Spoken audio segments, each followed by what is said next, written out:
Hello everyone, good evening. నేను మీ రాజీ. ఈరోజు మన ఇంటర్మీడియట్ కంటెంట్లో చాలా రోజులు అయిపోయింది కదా, మార్ఫాలజీ తర్వాత కణం నిర్మాణం విధులు, సెల్ బయాలజీ గురించి చూద్దాం. చాలామంది 9th చెప్పండి అని మళ్ళీ మధ్యలో అడిగారు ఎస్జిటి వాళ్ళు. 9th క్లాస్ ఇందులో కవర్ అయిపోద్ది. మీకు చెప్పాను కదా ఆల్రెడీ, ఇంటర్మీడియట్ టాపిక్స్లో కొన్ని 9th 10th కవర్ అయిపోతాయి. 9th క్లాస్ కంప్లీట్గా కవర్ అవుద్ది. ఎవరైనా ఎస్జిటి వాళ్ళు ఉంటే చూడొచ్చు, 9th క్లాస్ అడిగిన వాళ్ళు చూడొచ్చు. ఓకేనా? అసిస్టెంట్ మ్యాథ్స్ వాళ్ళు, సోషల్ వాళ్ళు కూడా కావాలంటే జీకే క్లాసులు, అలాగే ఇవి 10th వరకు చూసిన సైన్స్ మీకు జనరల్ సైన్స్ అంటే జీకేలో కూడా కవర్ అవుతుంది. ఓకే, కణం నిర్మాణం విధులు. దీంట్లో మనకి ఏది ఇంపార్టెంటో అదే ఎగ్జామ్ పాయింట్ ఆఫ్ వ్యూలో చెప్తాను. జిఎం రామచంద్రన్ అనే సైంటిస్ట్ గురించి మనకి ఇచ్చారు. ఎందుకు ఇచ్చారంటే ప్రోటీన్ల నిర్మాణానికి సంబంధించిన గ్రేట్ ఎక్స్పెరిమెంట్స్ చేశారు ఈయన. అయితే జీవ పాలిమర్లపై విశ్లేషణలు జరుపుతున్న మద్రాస్ స్కూల్ యొక్క వ్యవస్థాపకులితను.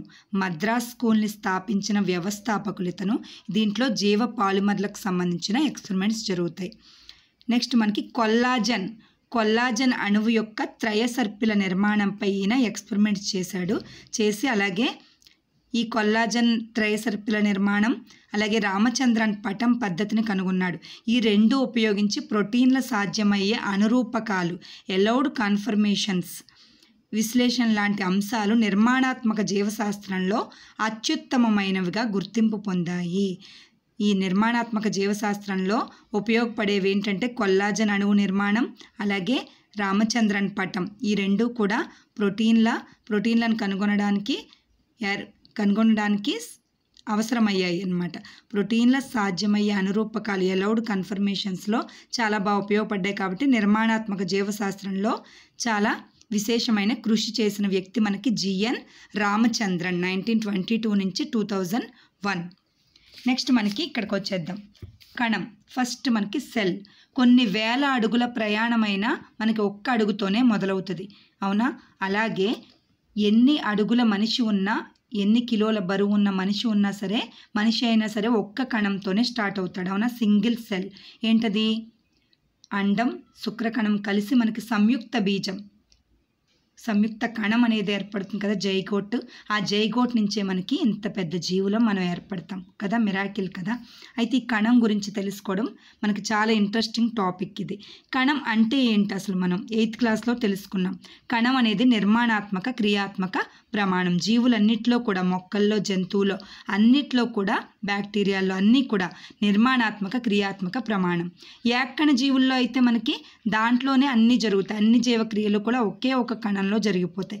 కానీ బహుకణ జీవులైన మనం మాత్రం ఒక్కొక్క క్రియకి ఒక్కొక్క అవయవాలు అనేవి ఏర్పడి ఉన్నాయి. చూద్దాం. యాంటోనీ వాన్ లీవెన్ హుక్ మనకి మొట్టమొదట కణాన్ని కనుగొన్న వ్యక్తి. ఫస్ట్ మైక్రోస్కోప్ని కనుగొని దాని ద్వారా, సంయుక్త సూక్ష్మదర్శిని కనుగొని దాని ద్వారా మనకి ఇతను అంటే సింపుల్ కటకాన్ని కనుక్కొని దాని ద్వారా మనకి ఈ జీవకణాన్ని కనుక్కున్నారు.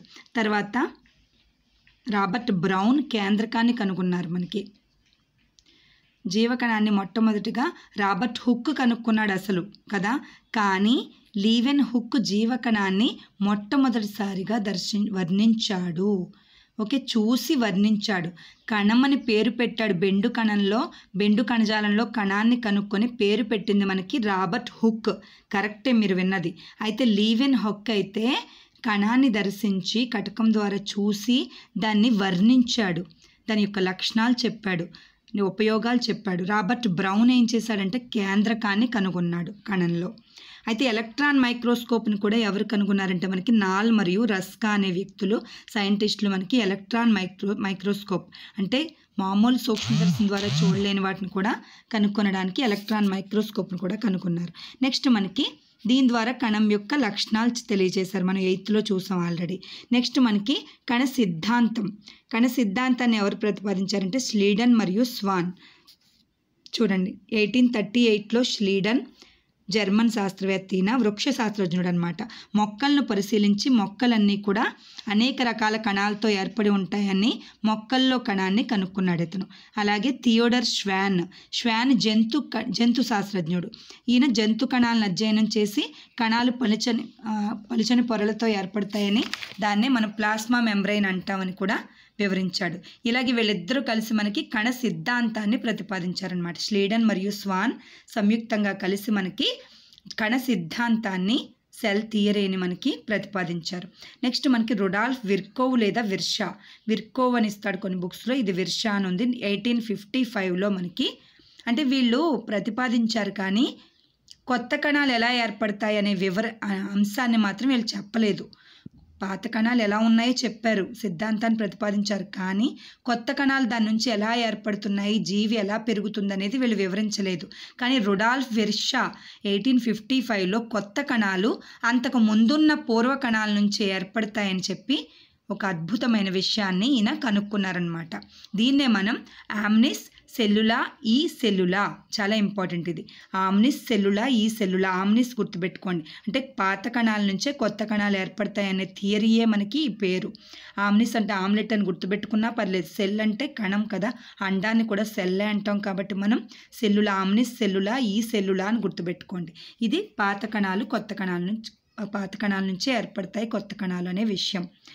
అంటే వీళ్ళ ముగ్గురు కలిసి ఏం తెలియజేశారంటే మనకి జీవులన్నీ కణాలు, కణ ఉత్పత్తులతోనే ఏర్పడతాయి, అన్ని కణాలు ముందున్న కణాల నుంచే పుడతాయి అని వీళ్ళ ముగ్గురు కలిపి మనకి తెలియజేశారనమాట. స్లీడన్, స్వాన్, అలాగే రుడాల్ఫ్ విర్షా.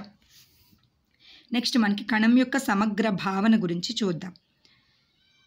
మనం ఉల్లి పొరలోని కణాల గురించి, అలాగే చెంప బుగ్గలోని కణాల గురించి ఇవన్నీ కూడా 6th, 7th, 8thలో మనం తెలుసుకున్నాం కదా.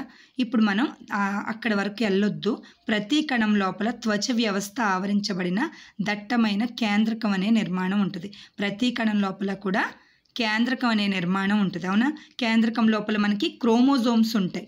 క్రోమోజోముల్లో మళ్ళీ డిఎన్ఏ ఉంటుంది. వాట్సన్ క్రిక్ అనుకున్నారు కదా, డిఎన్ఏ ఉంటుంది. త్వచంతో ఆవరించబడిన కేంద్రకాలు ఉన్న కణాలను నిజ కేంద్రక కణాలు అంటారు.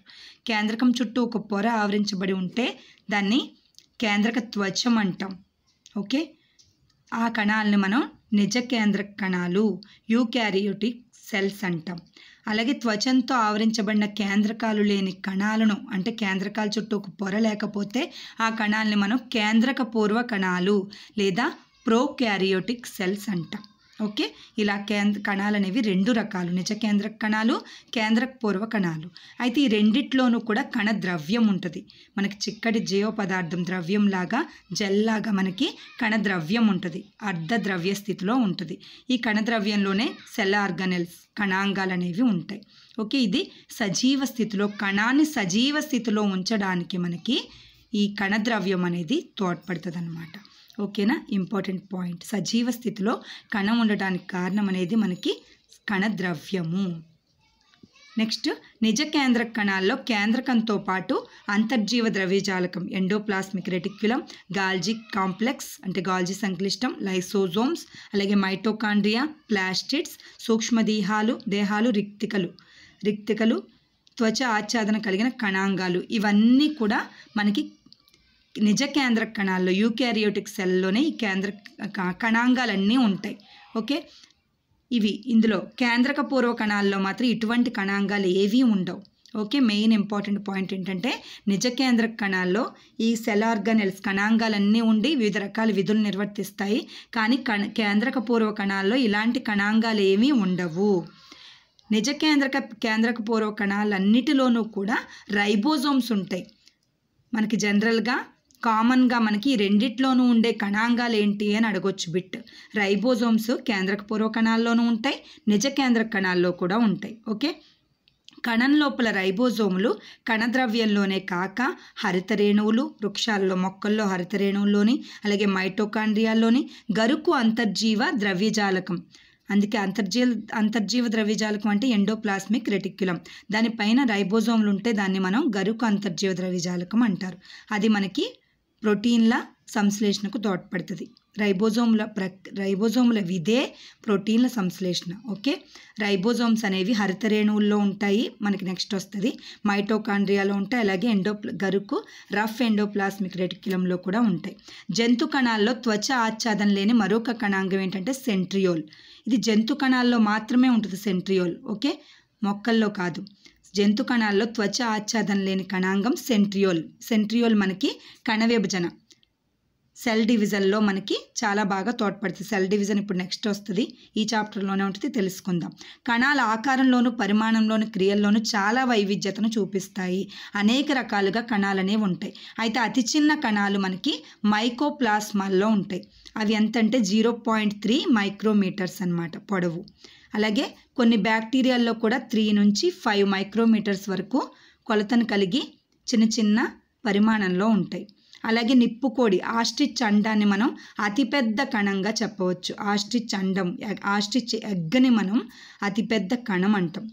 బహుకణయుత జీవుల్లో అయితే మానవుల్లో ఎర్ర రక్త కణాలు మనకి 7.0 మైక్రోమీటర్స్ వ్యాసంతో ఉంటాయి. అంటే మానవుల్లో వచ్చి అతిపెద్ద కణాలు ఎక్కడ ఉంటాయంటే మానవ ఎర్ర రక్త కణాలు 7.0 మైక్రోమీటర్స్ వ్యాసంతో ఉంటాయి. అనేక రకాలు చూడు బిళ్ళల వలె ఉంటాయి కొన్నిట్లో. ఇలా చూడండి ఎర్ర రక్త కణాల్లో నాణాల కాయిన్స్ లాగా బిళ్ళల వలె గుండ్రని మరియు పుటాకారంగా ఉన్నాయి. చూడండి ఎర్ర రక్త కణాలు, రెడ్ బ్లడ్ సెల్స్ ఇవి. నెక్స్ట్ తెల్ల రక్త కణాలు చూడండి అమీబాల వలె ఉంటాయి, అమీబా ఆకారం షేప్లో ఉంటాయి, వైట్ బ్లడ్ సెల్స్. నెక్స్ట్ స్తంభాకార కణాలు ఎపిథీలియల్ సెల్స్ అన్నమాట, స్తంభాకారంలో ఉంటాయి ఎపిథీలియల్ సెల్స్లో. నెక్స్ట్ మనకి చూడండి శాఖాయుత కణాలు ఎక్కడ ఉంటాయి, నాడీ కణాల్లో ఉంటాయి. ఓకేనా, నాడీ కణాల్లో మనకి శాఖాయుతంగా ఉంటాయి. నెక్స్ట్ దారు కణాల్లో చూడండి తంతుయుతంగా ఉంటాయి. ఓకే, పత్రాంతర కణాలు అంటే లీఫ్లో ఆకులో మనకి లోపల గుండ్రని మరియు అండాకార కణాలు ఉంటాయి. దీని లోపల చూడండి హరిత రేణువులు అలాగే రైబోజోమ్స్ కూడా ఉంటాయి. ఓకే, పత్రాంతర కణజాలంలో మనకి గుండ్రని అండాకారం ఉంటాయి. అంటే ఎక్కడ ఇన్ని రకాలుగా షేప్స్ అనేవి కలిగి ఉంటాయి. కణాలు మనకి అనేక రకాలు ఎందుకు ఉంటాయంటే వాటి విధులను బట్టి, అవి చేసే పని, అవి నిర్వర్తించే పనిని బట్టి వివిధ రకాల